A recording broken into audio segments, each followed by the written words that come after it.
আসসালামু আলাইকুম, সবাই কেমন আছেন? আশা করি ভালো আছেন। আলহামদুলিল্লাহ আমরাও ভালো আছি। আমাদের এলাকায় কিছুদিন ধরে একটু পানির প্রবলেম হয়েছে, সেখানে হাজব্যান্ড বললো পানি ভরে রাখতে, সো এটাই কাজ করছি। এখানে ড্রামটা একটু ভরে রাখছি। আর এখানে আমি টমেটো চাটনি মানে টমেটো ভর্তার মতো বানানোর জন্য রাখছি। আর এখানে আমার তরকারি করলা দিয়ে চাপিলা মাছ দিয়ে আলু দিয়ে এখানে রান্না করে নিলাম। সো আপনাদের দিন কেমন কেমন যাচ্ছে অবশ্যই আমাকে জানাবেন। আমার দিন তো আলহামদুলিল্লাহ কাজ করতে করতে চলে যাচ্ছে, সত্যি কথা। এখানে ড্রামটা আমি ঢেকে রাখলাম সুন্দরভাবে, না হলে কি হয় যে তেলাপোকা বা কোনো কিছু ময়লা পড়তে পারে, সেই কারণে সুন্দরভাবে ঢেকে দিলাম। আর এই যে দেখেন এখানে দেখাইতেছে যে পাত্রটা পুরো ফুল হয়ে গেছে, এটাই আপনাদের সাথে শেয়ার করলাম। সো আমাদের বাসায় না ধনিয়া পাতা শেষ, তো কী করলাম ভাবতেছি কী করব। সো ধনিয়া গুঁড়া ছিল, এটা একটু তরকারির উপরে দিয়ে দিলাম।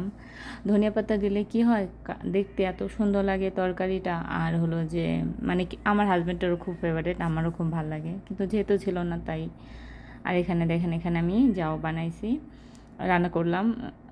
আপনাদের এখানে এটা কি বলেন অবশ্যই আমাকে কমেন্ট বক্সে জানাবেন। এটা আমার খুব ফেভারিট একটা রেসিপি, আর আমার বাচ্চাও খুব শখ করে খায়, আমিও খাই। এটা পোলাও চাল দিয়ে আমি বানাইছি। আমার নানা যখন বেঁচে ছিল উনি এটা অনেক পছন্দ করে খেত। নানার কথা অনেক মনে পড়ে, উনি অনেক কয়েক বছর হচ্ছে মারা গেছে। আর এখানে দেখেন আমার তরকারি মোটামুটি শেষের দিকে। আর এখানে আমি একটু তরকারি থেকে মানে রান্নাবান্না থেকে ব্রেক নিয়ে একটু ছেলের সাথে খাওয়া দাওয়া করতে আসলাম। আর এখানে দেখেন আমি টমেটো দিয়ে ভর্তাটা বানিয়ে নিচ্ছি হাতে ডলে।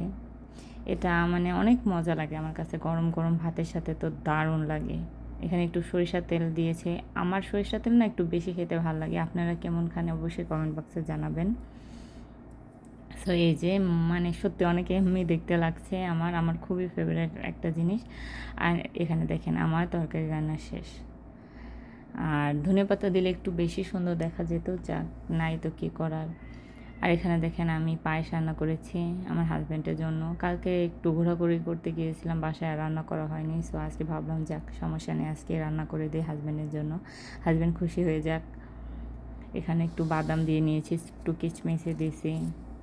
এটাই ছিল আজকের দিন, সারাদিন এইভাবেই আমরা কাটিয়ে দিই।